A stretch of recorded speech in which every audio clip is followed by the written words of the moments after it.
চাঁপাইনবাবগঞ্জ রাজশাহী জেলার লাহোর জায়েজ নয়। 6 মাসের জন্য গেছে, 3 মাসের জন্য। বাপের বাড়িতে গেলে 1 মাস থাকবে, একটাও ঠিক নয়।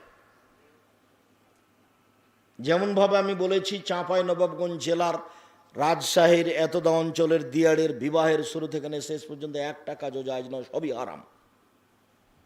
সেটা ক্ষীরকাঁচি হোক, আর বরন্থা হোক, আর আমাটা হোক, আর মাঝা খরচ হোক, আর যেটাই হোক, বিবাহের এমন কোনো কাজ নাই যেটা জায়েজ, সবই হারাম। এই যাবৎ এখন পর্যন্ত চাঁপাইনবাবগঞ্জ রাজশাহীর এইসব দিয়াড়ের এমন কোনো হুজুর আমার সামনে দাঁড়ায়নি যে বলতে পারে যে এটা ঠিক। আমি তো না করে দিয়েছি সবকে। আপনি প্রমাণ করান দেখি কিভাবে করবেন। বিবাহের বাড়ি পাঠাবেন না স্ত্রীকে, বাড়িতে থাকবে কারফুজারি, কারযুগ বলছে ফখরুদ্দিন। 7টার সময়তে ভ্যান চালক বলছে 7টা বেজে গেছে, তাড়াতাড়ি বাড়ি চলে যাবো, তাড়াতাড়ি বাড়ি চলে যাবো। কেন গো? বলে ফখরুদ্দিনের যুগ। কী যে হয়! ফখরুদ্দিন একটা বাদশাহ আছে, এক সরকার ছিল দেশে। কি সরকার ওটা? হচ্ছে সাময়িক কেয়ারটেকার সরকার। রাজশাহী মেডিকেলে ভিতরে কোনো কলার ছাল নেই, মানুষই নাই, তো কলার ছাল আসবে কি দিয়ে? মানুষই নাই। আইয়ুবের শাসন মানে কারফুজারি আছে, প্রেসিডেন্ট আইয়ুবের দেশ মানে কারফুজারি আছে। 44 ধারা, বাড়ি থেকে বের হলে ধরে নিবে। আপনার বাড়িতে 44 ধারা জারি থাকবে, তার নাম আপনি পুরুষ। কই আমাদের তো কেমন সমস্যা বুঝি না। আমাদের বাড়ি থেকে বের হলে হাত মোজা পা মোজা দিয়েই বের হয়। এখন আপনার যে কেমন কি যে ওইভাবে ঢং ঢং করে বাড়ি বেড়াচ্ছে, এখনো বসে আছে আপনার বউ, এমনি বসে আছে।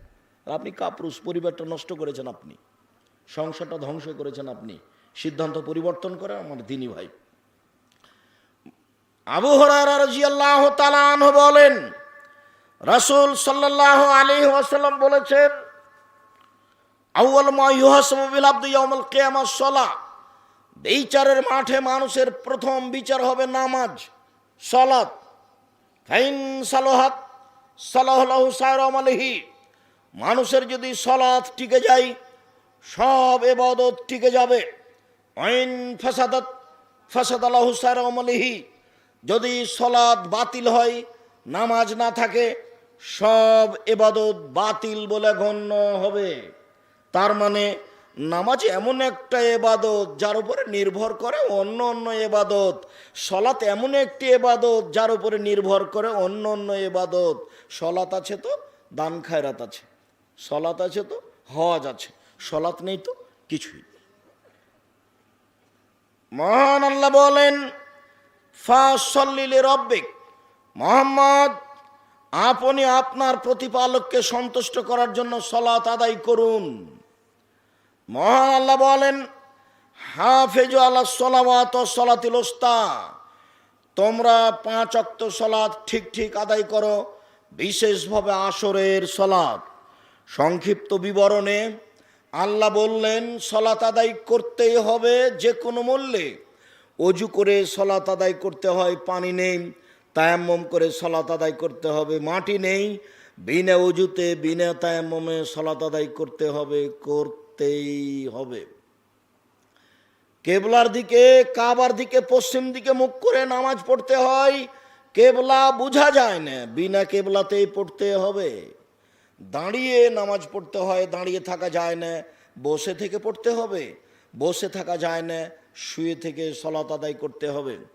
পরিষ্কার কাপড় পরে সালাত আদায় করতে হয়, পরিষ্কার কাপড় নেই, যেই কাপড়ে পেশাব পায়খানা লেগে আছে সেই কাপড় পরেই সালাত আদায় করতে হবে যে কোনো মূল্যে। পরিষ্কার অপরিষ্কার কোনো কাপড়ই নেই, আপনি উলঙ্গ অবস্থায় আছেন, এই উলঙ্গ অবস্থাতেই সালাত আদায় করতে হবে। এই ছেলে, কিছুক্ষণ অপেক্ষা করবেন।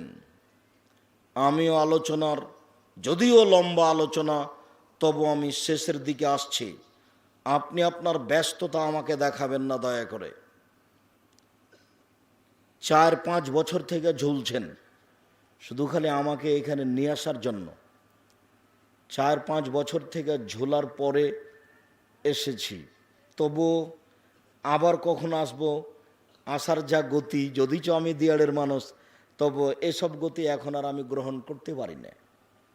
আপনার সাথে আমার দূরত্বের কিছু নেই, আপনাকে আমি ভালোবাসি, কিন্তু এই পরিবেশে আমার কাছে আসার মতো পরিবেশ নাই, যার কারণে আমি আপনারটা ভালোবাসা থাকলেও কমি মাদ্রাসাকে আমি ভালোবাসলেও আসতে পারি না। যেমন ওই রাত্রে মোটর সাইকেলের পিছনে চড়ে আসা, এটা আমার কাছে আমার গতির মধ্যে পছন্দ নয় এখন। তো এক সময় তো এটা হেঁটে আসা আমার কাছে ছিল সহজ, যার কারণে অল্প সময় বসে থাকাটাকে আপনি মনে করবেন যে জীবনের একটা বিশাল পাওয়া। পেশাব পায়খানা লাগলে একটু দেরি করেন। আর আমি তো আর এইসব জুলেখার কাহিনী বলতে আসিনি যে আপনি বাদাম কিনবেন আর খাবেন আর এইসব জুলেখার কাহিনী শুনবেন। যা বক্তব্য বলেছি এটা আপনার জন্যই বলেছি, মরা পর্যন্ত মনে রাখবেন। যে কোনো মূল্যে নামাজ পড়তে হবে, কোনো পথ নেই, কাপড়ই নেই, উলঙ্গ হয়ে আছে তবুও পড়তে হবে। 2, যারা সালাত আদায় করে না তারা কেমন? রাসূল সাল্লাল্লাহু আলাইহি সাল্লাম বললেন, মান তারাকা সালাত মুতাআম্মিদান ফাকাত কাফারা। কেউ যদি ইচ্ছাকৃত নামাজ না পড়ে তাহলে সে কাফের। রাসূল সাল্লাল্লাহু আলাইহি সাল্লাম বলেন, বাইনাল আবদি ওয়া বাইনাল কুফরি তারকুস সালাহ। মুসলমান এবং কাফের মধ্যে পার্থক্য হচ্ছে নামাজ ছেড়ে দেওয়া, নামাজ পড়ে না, ও কাফের। আসহাবু মুহাম্মাদিন সাল্লাল্লাহু আলাইহি সাল্লাম লা ইয়ারাউনা তারকুহু কুফরুন গায়রা সালাহ। মুহাম্মদ সাল্লাল্লাহু আলাইহি সাল্লামের সঙ্গী সাথীরা এই 5 ওয়াক্ত নামাজ না পড়লে কাফের মনে করতেন, অন্য কিছু ছেড়ে দিলে কাফের মনে করতেন না। রোজা ছেড়ে দিয়েছে তো মনে করতেন না যে এটা কাফের হয়ে গেছে। যাকাত দেয়নি তো মনে করতেন যে এ পাপ করেছে, তবে কাফের হয়ে গেছে এটা বলতেন না। রাসূলের সাহাবেগণ মনে করতেন কেউ যদি নামাজ ছেড়ে দিয়েছে তো কাফের হয়ে গেছে। তাহলে সালাত ছেড়ে দিলে কাফের হয়ে যায়, এই কথা মুহাম্মদ সাল্লাল্লাহু আলাইহি সাল্লাম বলেন। এবার সালাত আদায় করে কিন্তু রাসূলের পদ্ধতিতে করে না। এই বাক্যটার সাথে আর একটু বাক্য বলে নি, সালাত আদায় না করলে মানুষ কাফের হয়ে যায়। বুখারী মুসলিমের এক হাদিসে এসেছে, রাসূল সাল্লাল্লাহু আলাইহি সাল্লাম বলছেন, উমিরতু আন উকাতিলা সাথে ইয়াকুলু লা ইলাহা ইল্লাল্লাহ ওয়া ইউকিমুস সালাহ। আমি মানুষের সাথে যুদ্ধ চালিয়ে যাব যতক্ষণ পর্যন্ত লা ইলাহা ইল্লাল্লাহ না বলছে এবং সালাত আদায় না করছে। সালাত আদায় না করলে আমি তাকে পিটিয়ে সালাত আদায় করাবো। বুখারী মুসলিমের হাদিস এইভাবে বুঝাই। তো এই হাদিসের ভিত্তিতে ইমাম আহমদ বিন হাম্বল বলেছেন, কেউ যদি নামাজ না পড়ে তাহলে তাকে কুরবানি করতে হবে, জবাই করে দিতে হবে, হত্যা করতে হবে। ইমাম আবু হানিফা রাহিমাহুল্লাহ বলছেন, কেউ যদি নামাজ না পড়ে তাহলে তাকে জেলখানায় বন্দি করে পিটিয়ে পড়াতে হবে। আরবি বিদ্বানেরা এখন বলছেন যে স্বামী যদি নামাজ পড়ে স্ত্রী যদি না পড়ে তো বিবাহটা নেই, বিবাহ কেটে গেছে, ওদের সংসার এখন এমনিতে আছে। যে না, একজন তো নামাজ পড়ে একজন তো পড়ে না, বিবাহটা নেই, বাতিল হয়ে গেছে। চেয়ারম্যানও লাগে না, মেম্বারও লাগে না, খাতা কলমও লাগে না, বিবাহ এমনিতেই নেই।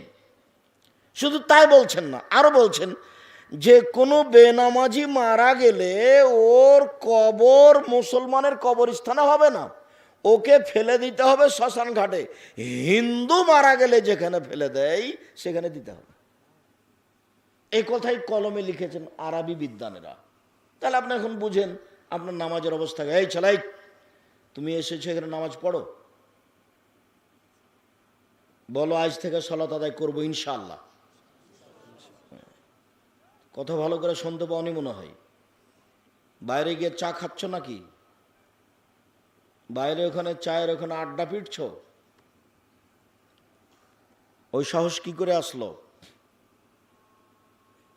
আজকের পর থেকে নামাজ ছাড়বেন না। মানুষের জীবনে যেটা সবচেয়ে জরুরি কাজ, মানুষের জীবনে এর চেয়ে কোনো জরুরি কাজ পৃথিবীতে নেই, সেটা হলো নামাজ। মানুষের জীবনে দ্বিতীয় জরুরি কাজ হলো হালাল রুজি। ভুলেও কোনো দিন, এখন তো আর জমি জায়গার ক্লিয়ার হয়ে গেছে, ধান গাঁটছেন কাটছেন। এক সময় তো ধান মাপার কাটার সময় তো জমি মাপতে হতো, ধান বোনার সময় তো জমি মাপতে হতো। তা আমার মাঝে মধ্যে খুব ধোকা হয় যে আপনি যখন কাটার সময়তে ফাঁড়ি দিচ্ছিলেন তো মাঝামাঝিতে একটা ধানের থোপ পড়েছিল, তো ওটা আপনি কোন দিকে করেছিলেন? ফাঁড়িটা আপনি দিচ্ছিলেন, ধান কাটবো তো ফাঁড়ি দিয়ে দুদিকে একটু চাপা নাও, তো মাঝামাঝিতে একটা থোপ পড়েছে, ওটা কি করেছেন? ওটা নিজের দিকে করেছেন। এখন কি হবে? ওটা তো মানুষের হক নষ্ট, খুব জটিল জিনিস। শহীদ হয়ে গেলে সব পাপ ক্ষমা হয়ে যায়, কিন্তু ঋণ মানুষের সাথে যেটা জড়িত পাপ সেটা ক্ষমা হয় না।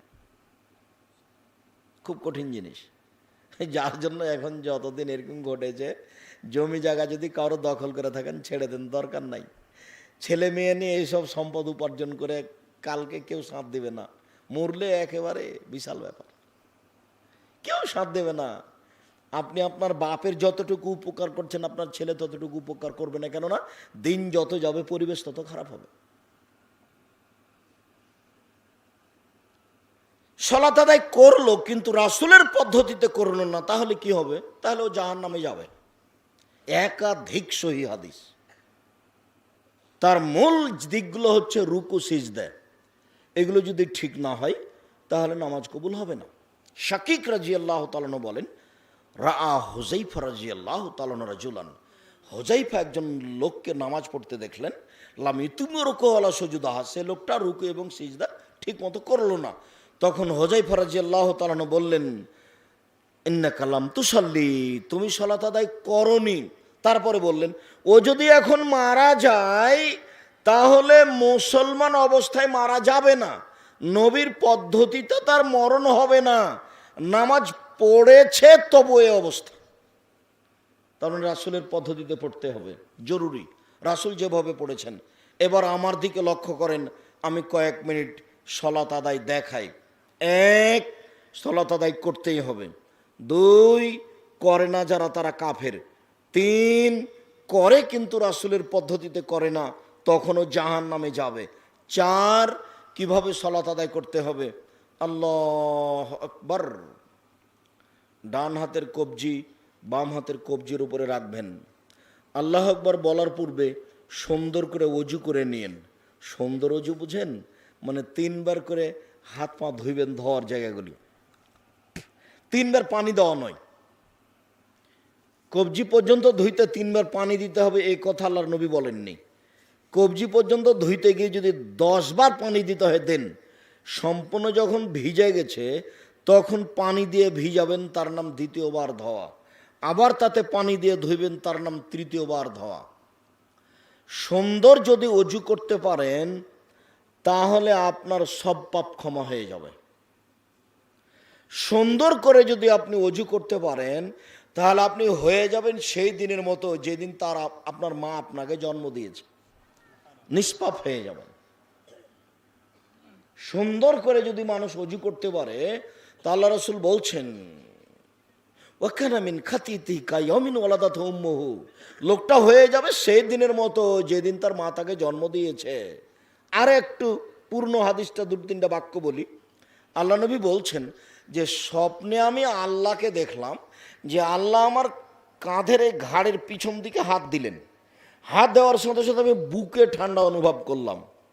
আল্লাহ আমাকে, এলাকায় গাভী পেশাব করলে সবাই কাপড় জমা করে নেয়, দিয়ে দূর দিয়ে হাঁটে, তার মানে গাভীর পেশাব থেকে বেঁচে থাকার চেষ্টা করে।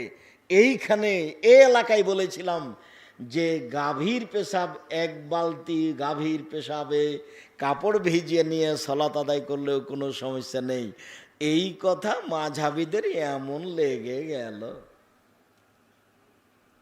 একবারে কত কি যে বললো, আজও যে বলছে। ছি ছি ছি ছি ছি ছি, এ কি মওলানা মানুষ বলছে যে গাভীর পেশাবে কাপড় ভিজিয়ে নিয়ে সালাত আদায় করলে কোনো সমস্যা নেই।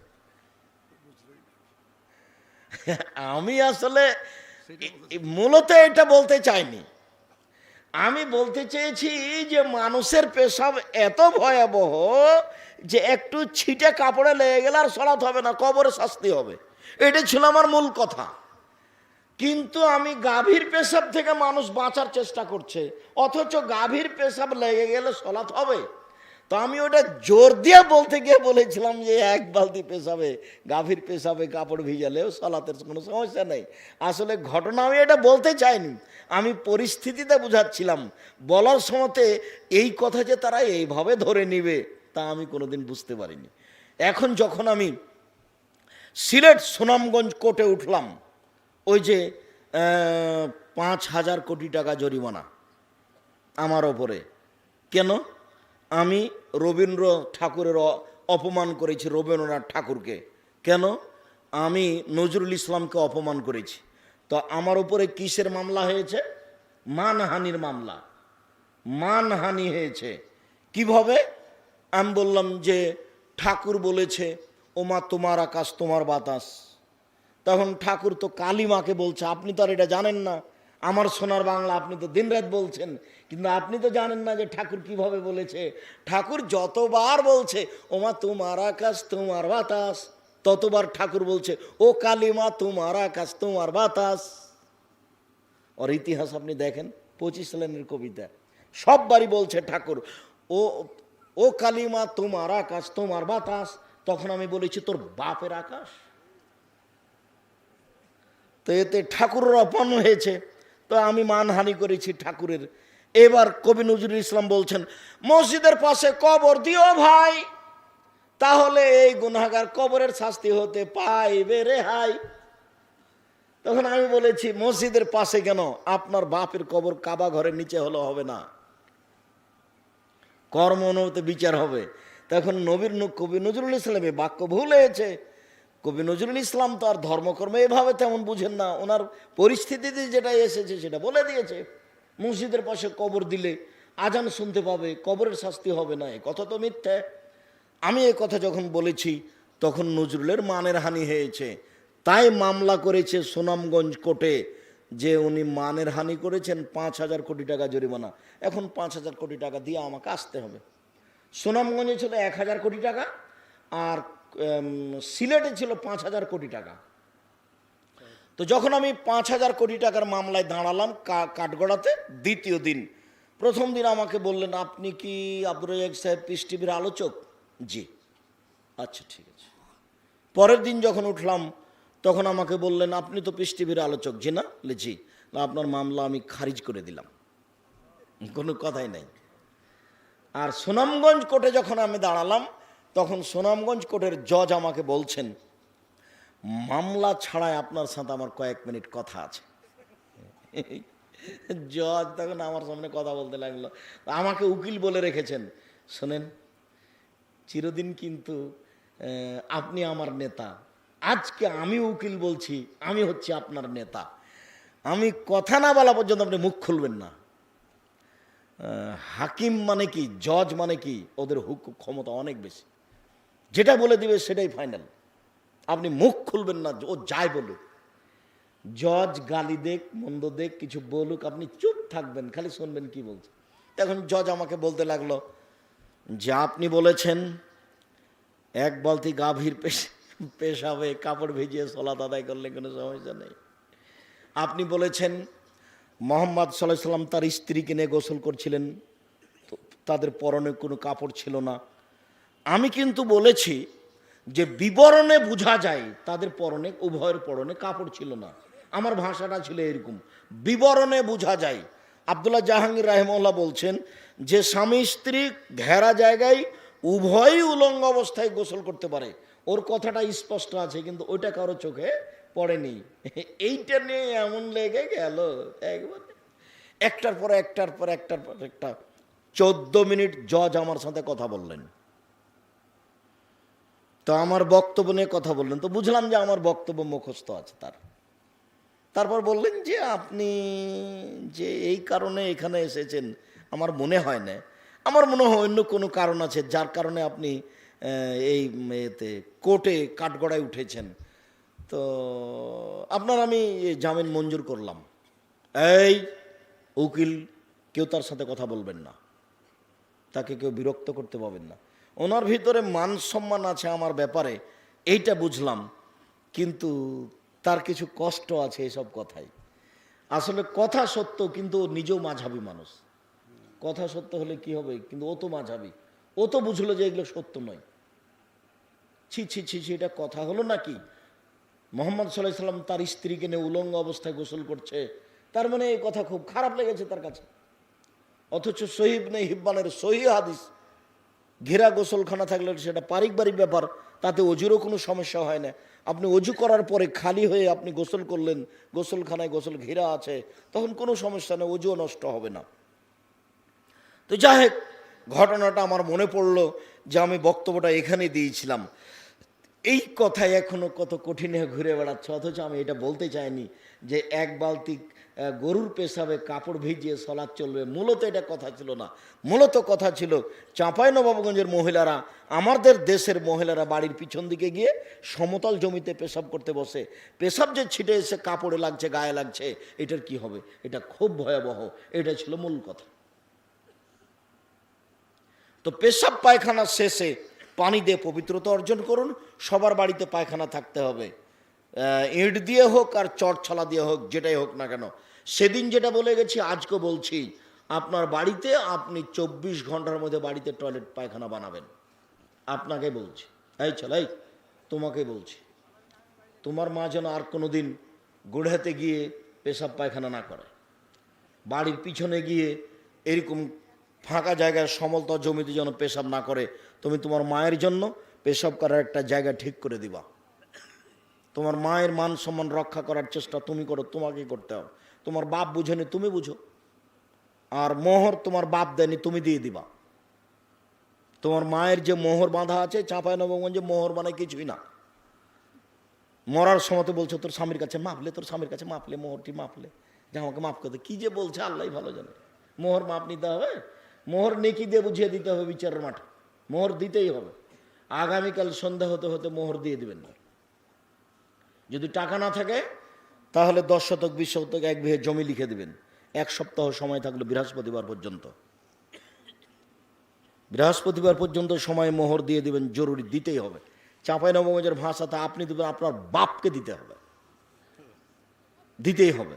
মোহর দেরি করেছেন কেন? কোন যুক্তিতে? কোন যুক্তিতে এতদিন পর্যন্ত মোহর দেননি কেন? কি বুঝাতে চাচ্ছেন? এটা সবচেয়ে যেটা গুরুত্বপূর্ণ শর্ত ছিল, এটা মোহর দিতে হবে। আল্লাহু আকবার। সুন্দর করে ওযু করবেন, তারপরে এই পর্যন্ত হাত উঠাবেন। এইভাবে, এভাবে করবেন না। আল্লাহু আকবার, এরকম করবেন না। আল্লাহু আকবার, এরকম করবেন না। আল্লাহু আকবার, এরকম করবেন না। সব কাঁধ সামনাসামনি। আল্লাহু আকবার। আরেকটা হাদিস, কানের লতি সামনাসামনি। আল্লাহু আকবার, আরেকটু উঁচা হলো। আল্লাহু আকবার, কাঁধ সামনাসামনি, আরেকটু উঁচা, কানের লতি। আল্লাহু আকবার। যারা প্রজেক্টর দেওয়া আছে তো, দিনী মহিলারা, দিনী বোনেরা, আপনারা খুব খেয়াল করবেন। আল্লাহু আকবার। সুন্দর করে অজু করবেন। অজু করার পরে মাথা থেকে কাপড় পড়ে গেলে অজু নষ্ট হয় না। অজু করার পরে কুকুরে কাপড় ছুঁয়ে নিলে অজু নষ্ট হয় না। অজু করার পরে বাচ্চাকে দুধ খাওয়ালে অজু নষ্ট হয় না। অজু করার পরে নখ কাটলে অজু নষ্ট হয় না। অজু করার পরে খিলখিল করে হাসলে অজু নষ্ট হয় না। অজু করার পরে হাঁটুর উপরে কাপড় উঠে গেলে অজু নষ্ট হয় না। অজু করার পরে পেশাব করলে অজু নষ্ট হয়ে যায়, পায়খানা করলে অজু নষ্ট হয়ে যায়, বায়ু আসলে অজু নষ্ট হয়, ঘুমিয়ে গেলে অজু নষ্ট হয়ে যায়। তাছাড়া অজু ভঙ্গের কোনো কারণ নেই। সুন্দর করে অজু করে এভাবে আল্লাহু আকবার। আর মহিলার বৈঠকের কথা মিথ্যা। মহিলা বৈঠকে বলেছে, বুবু যখন নামাজে দাঁড়াবা বুবু, তখন 2 পায়ের গোড়ালিকে জমা করে রাখিও বুবু। যদি 2 পায়ের গোড়ালি ফাঁকা রাখো বুবু, তাহলে লজ্জা স্থানের যোগাযোগ বুবু মাটির সাথে হবে, মাটি অভিশাপ করবে। বুবুর সব কথাই নাকি বোখারিতে আছে। 2 পায়ের মধ্যে ফাঁকা রাখবেন, শরীরের ভারসাম্য বজায় রেখে যতটুকু ফাঁকা রাখা লাগে। শরীরে ঠিকভাবে দাঁড়ান, ঠিকভাবে দাঁড়াতে 2 পায়ের মাঝে যতটুকু ফাঁকা ততটুকু। আল্লাহু আকবার বলে ডান হাতের কবজি বাম হাতের কবজির উপরে রাখবেন, তারপরে বুকের উপর রাখবেন। বুকের উপরে রেখে যেটা সানা আছে সেটা খুব গুরুত্বপূর্ণ আছে, পড়েন আল্লাহুম্মা বা'id বাইনি ওয়া বাইনা খাতায়ায়া কামা বা'adta বাইনাল মাশরিক ওয়াল মাগরিব। আল্লাহ তুমি আমাকে আর আমার পাপকে অত দূরত্বে রাখো, পূর্ব এবং পশ্চিমকে তুমি যত দূরত্বে রেখেছো, পাপ যেন আমার কাছে না আসতে পারে। আল্লাহুম্মা আগসিল খাতায়ায়া বিল আল্লাহুম্মা নাক্কিনি মিনাল খাতায়া কামা ইয়ানাক্কা সাবুল আবিজ মিনাদ দানাস। আল্লাহ তুমি আমার পাপকে ধুয়ে ফেলে দাও, যেমনভাবে সাদা কাপড়কে ময়লা থেকে ধুয়ে পরিষ্কার করা হয়। আল্লাহুম্মা আগসিল খাতায়ায়া বিল মাই ওয়া সালজি ওয়াল বারাদ। আল্লাহ তুমি আমার পাপকে ধুয়ে দাও বরফ দিয়ে, ঠান্ডা তুষার দিয়ে, একেবারে পরিষ্কার করে ঝকঝক করে ধুয়ে দাও। তারপরে আউযুবিল্লাহি মিনাশ শাইতানির রাজিম, মারদুদ বিতাড়িত শয়তান থেকে পরিত্রাণ চাচ্ছি। বিসমিল্লাহির রহমানির রহিম, পরম দাতা দয়ালু আরম্ভ করছি। আলহামদুলিল্লাহি রাব্বিল আলামিন, বিশ্বজগতের প্রতিপালকের প্রশংসা। আর রহমান রাহিম, তিনি হচ্ছেন পরম দাতা দয়ালু। মালিক ইয়াউমিদ্দিন, তিনি হচ্ছেন বিচার দিনের মালিক। ইয়াকা না'বুদু, একমাত্র তোমার ইবাদত করি। ওয়া ইয়াকা নাস্তাঈন, একমাত্র তোমার নিকটে সাহায্য চাই। ইহদিনাস সিরাতাল মুস্তাকিম, তুমি আমাকে সোজা পথ দেখাও। সিরাতাল লাযিনা আনআমতা আলাইহিম, ওদের পথ দেখাবা যাদের ভালোবেসেছো, ওদের পথ দেখাবা যাদের ভালোবেসেছো। গায়রিল মাগযুবি আলাইহিম ওয়ালাদ-দাল্লিন, ওদের পথ দেখায়ও না যাদের খারাপ বেসেছো, যারা ভ্রান্ত, তাদের পথ দেখায়ও না। আমিন। দীর্ঘ সময় ধরে তোমার দরবারে যে প্রার্থনা করলাম, এটা তুমি কবুল করো। দুয়ার জগতে সবচেয়ে ব্যতিক্রম ভিন্ন ধরনের দোয়া হলো সূরা ফাতিহা। সূরা ফাতিহার চেয়ে দুয়ার জগতে দামি কোনো দোয়া নেই। অবাক ভিন্ন ধরনের দোয়া, যার জন্য সবাইকে বলতে হবে। আর আরও জরুরি বলতে হবে এই জন্য যে এখন মানুষ বিভিন্ন দলে ডাকে। ও বলে আমার দলে আসো, ও বলে আমার দলে আসো, ও বলে আমার দলে আসো, যার কারণে এই কথাটা এখানে বলা হয়েছে। দেখেন, আর আল্লাহর প্রশংসা করে বললে আল্লাহ খুব খুশি হন। যার জন্য আপনাকে আমি দোয়া করার পূর্বে ইসমে আজম পড়তে বলেছি। ইসমে আজম মনে আছে? দিন রাত আপনি বক্তব্য শুনছেন, আপনার ইসমে আজম মনে আছে কি না? একজন সাহাবী এই দোয়াটা পড়ে দোয়া করলেন, কি? আল্লাহুম্মা ইন্নী আসআলুকা বিআন্নাকা আনতাল্লাহ লা ইলাহা ইল্লা আনতাল আহাদুস সামাদুল্লাযী লাম ইয়ালিদ ওয়া লাম ইউলাদ ওয়া লাম ইয়াকুল লাহু কুফুয়ান আহাদ। এটা হলো ইসমে আজম। তখন আল্লাহ রাসূল বলছেন, লোকটি ইসমে আজম দিয়ে দোয়া করেছে। ইসমে আজম দিয়ে চাইলে দিয়ে দেওয়া হয়, ইসমে আজম দিয়ে প্রার্থনা করলে মেনে নেওয়া হয়। ইসমে আজম দিয়ে চাইলে দিয়ে দেওয়া হয়, ইসমে আজম দিয়ে প্রার্থনা করলে মেনে নেওয়া হয়। ইসমে আজম, আল্লাহুম্মা ইন্নী আসআলুকা বিআন্নাকা আনতাল্লাহ লা ইলাহা ইল্লা আনতাল আহাদুস সামাদুল্লাযী লাম ইয়ালিদ ওয়া লাম ইউলাদ ওয়া লাম ইয়াকুল লাহু কুফুয়ান আহাদ। এটা ইসমে আজম, দুয়ার বইয়ে দেওয়া আছে। আইনে রাসূল সাল্লাল্লাহু আলাইহি ওয়াসাল্লাম দোয়া অধ্যায় বইটা বাড়িতে নেই, জরুরি নাই কেন? তার মানে আমি এত কষ্ট করে দোয়ার বই লিখলাম, সেই বই দেখে আরও 5 জন দোয়ার বই সাজিয়েছে, বলছে যে দেখেন হাত তুলে দোয়া করতে হবে। আমার বইটা দেখে ও বই লিখে বলছে যে হাত তুলে দোয়া করার দলিল আছে। আমি তো হাত তুলে দোয়া করার দলিল তো ওভাবে বলিনি। 42টা সহিহ হাদিস দেওয়া আছে হাত তুলে দোয়া করার দোয়ার বই। আইনে রাসূল সাল্লাল্লাহু আলাইহি ওয়াসাল্লাম দোয়ার বইটা নাই কেন? আব্দুল্লাহর একটা বই বের হয়েছে, একটা বান্ডিল সাথে নিয়ে আসা হয়েছে, একটা ওই গাড়িতেই থেকে গেছে। মানে রুজি আপনার কম হয় কেন, রুজি বেশি হয় কেন, রুজিতে বরকত হয় না কেন? বইয়ের নাম হলো রিজিক। রিজিক, এত রিজিকের সমস্যা হচ্ছে কেন, সংসারের সংকট কেন, বিস্তারিত বিবরণ দেওয়া আছে, বইয়ের নাম রুজি। আর আমার জীবনে যেটা সবচেয়ে বড় পরিশ্রমের কাজ, সেটা হলো মাসিক আল ইতেশাম পত্রিকা। এই প্রতিষ্ঠানে নিয়ে আসতে হবে, সবাকে 1 কপি করে পত্রিকা নিতে হবে, আজও নিতে হবে, প্রতি মাসে নিতে হবে। 50টা করে প্রশ্ন উত্তর আছে। আমার জীবনের সবচেয়ে শ্রম দেওয়া কাজ হচ্ছে মাসিক আল ইতেশাম পত্রিকা। যাতে 10 জন মুফতি আছেন, যাতে 10 জন গবেষক আছে, যাতে 14 জন কর্মচারী লোকজন আছে। ব্যয়বহুল খরচের একটা পত্রিকা মাসিক আল ইতেশাম পত্রিকা, সবচেয়ে উন্নত মানের করার চেষ্টা করেছি।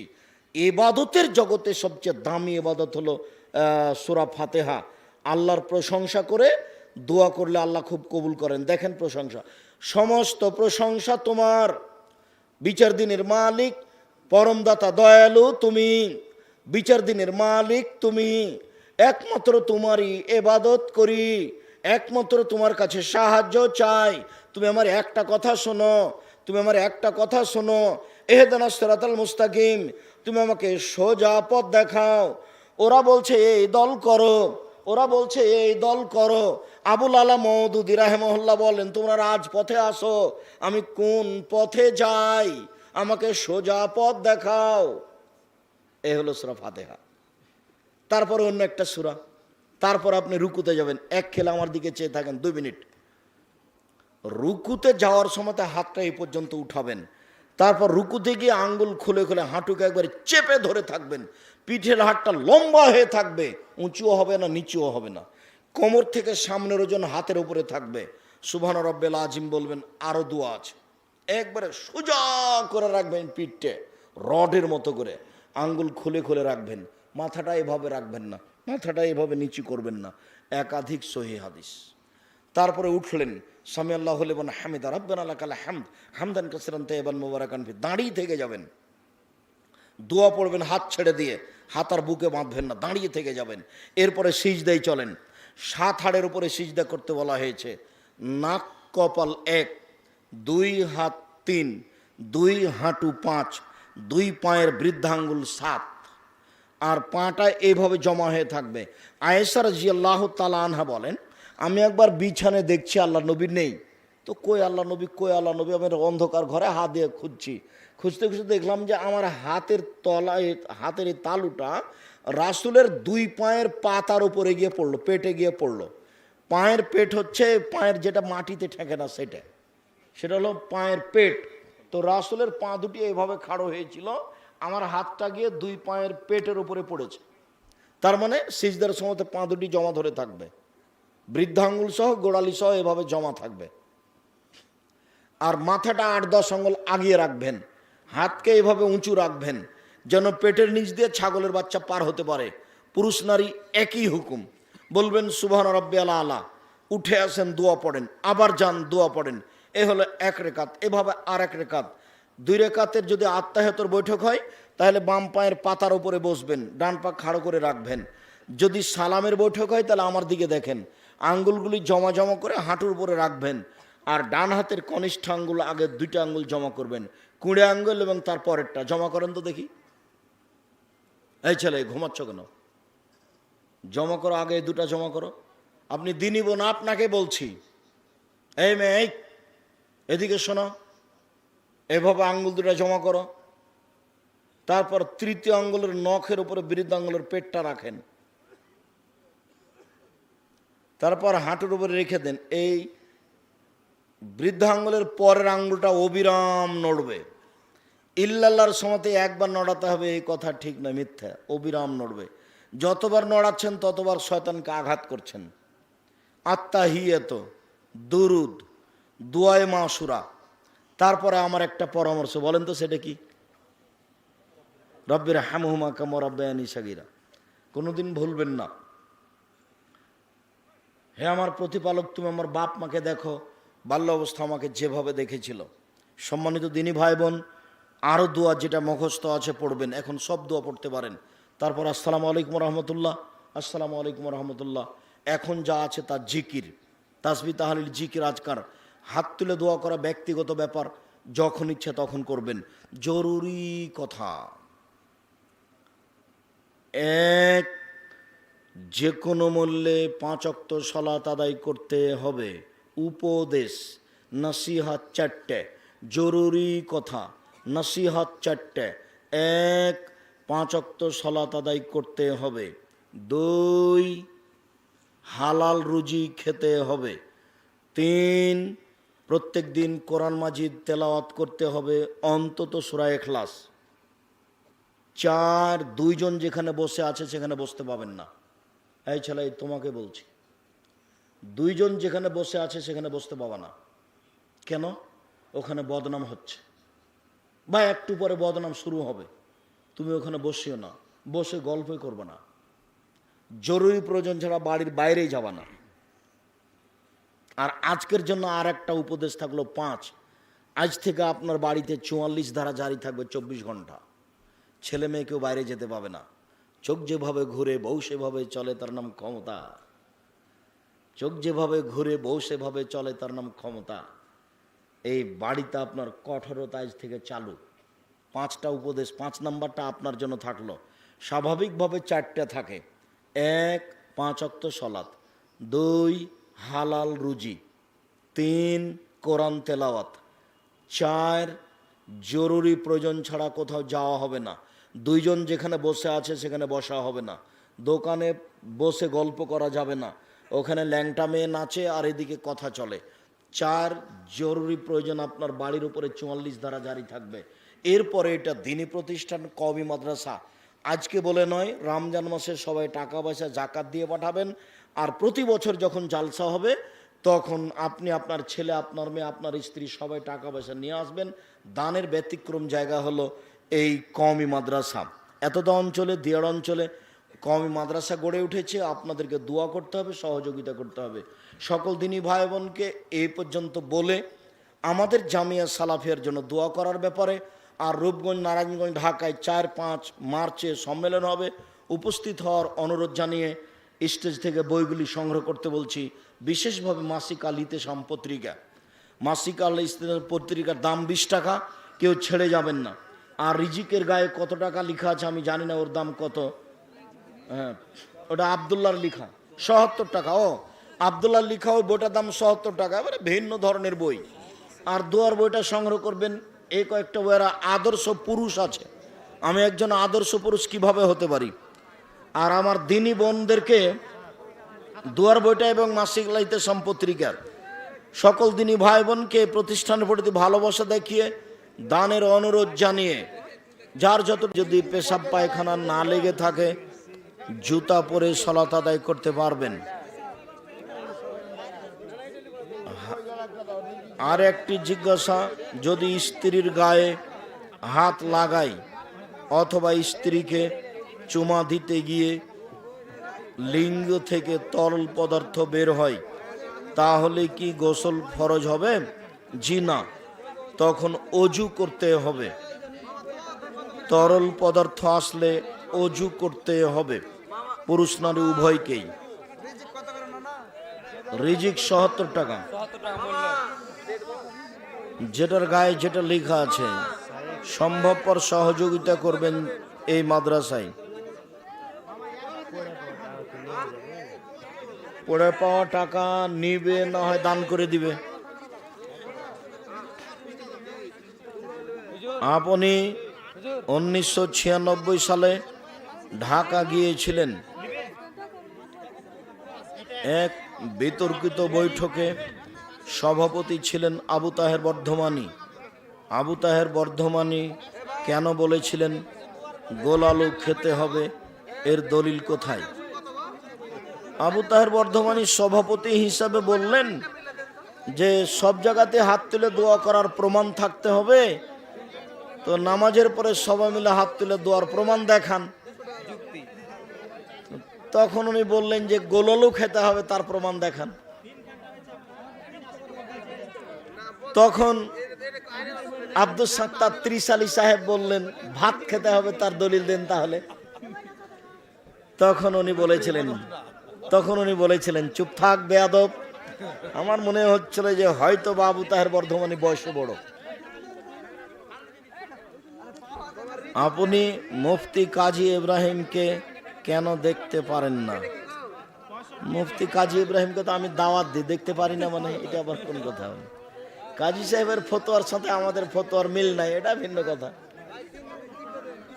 হতেই পারে, অমিল তো হতেই পারে, সবার ফতোয়া একই হবে।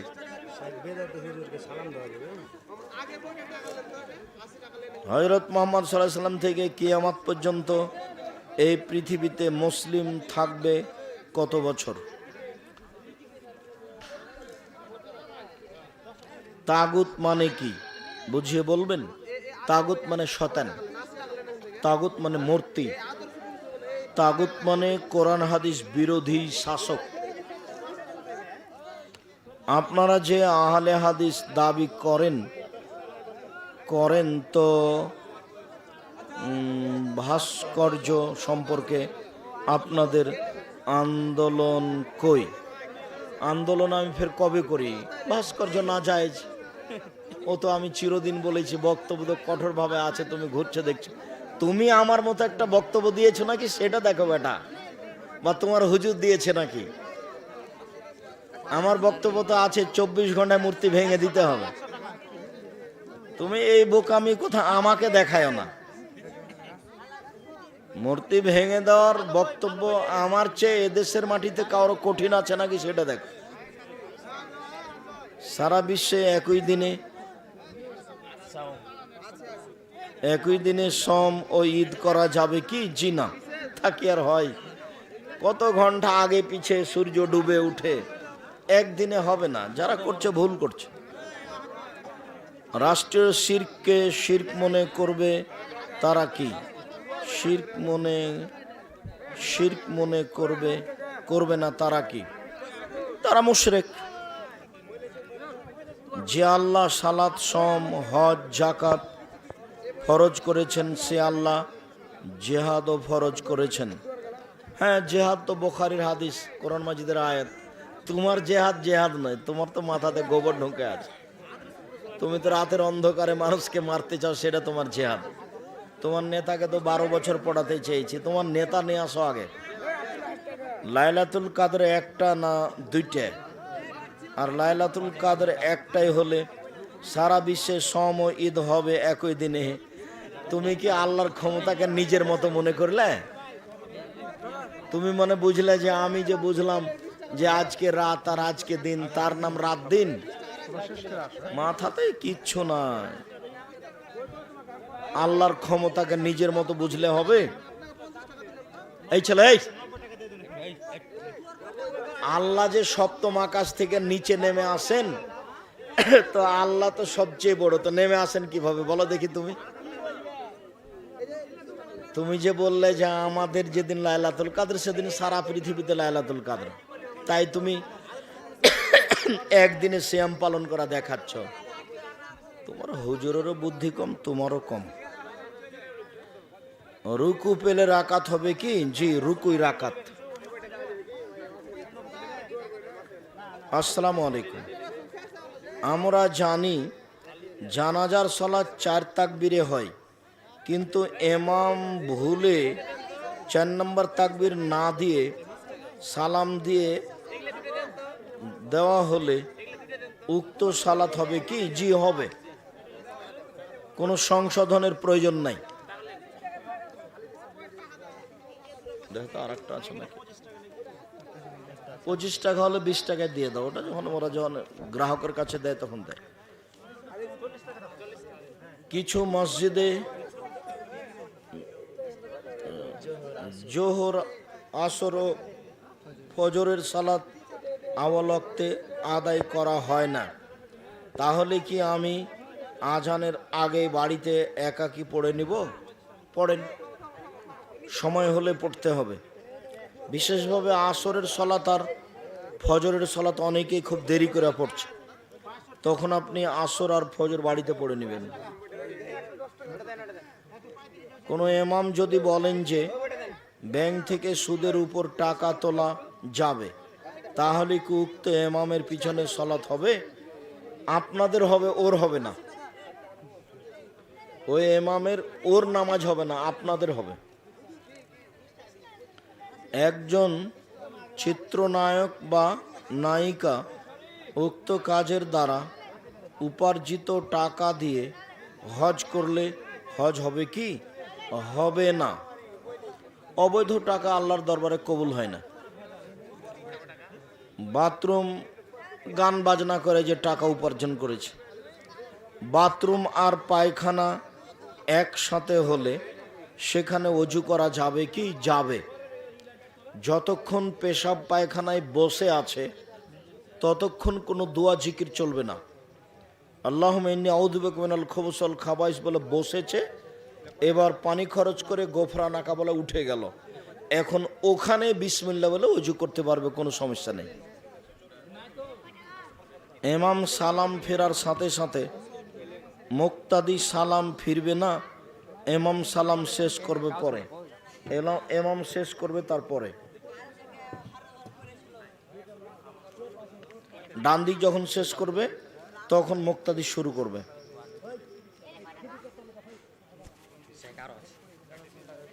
আরো আছে। এখন কি জুমার সালাত 1টা 10 মিনিটে পড়া? 1টা 10 মিনিট বলে তো কোনো কথা নেই। 12টা 10, 15, 20 এরকম সময় শুরু হবে। 1টা 10 বা 1টা বাজতেই কম আছে, এরকম সময়ে পড়লেই হবে, সমস্যা নেই। 1টা 10, 15তে সমস্যা নেই। কি একজন বলছে যে আরবিতে রাতের স্বপ্ন দেখে, এটা কোনো আছে আর কোনো ব্যাখ্যা ট্যাখ্যা বা স্বপ্নের কোনো ওরকম ব্যাখ্যা নেই, স্বপ্ন স্বপ্নই। খারাপ লাগলে কাউকে বলবে না, আর খুব ভালো লাগলে কাউকে বলতে পারে। নাভির নিচে হাত বাঁধলে সালাত হবে কি? নিয়মিত বাঁধলে হবে না, রাসূলকে অপমান করা হলো।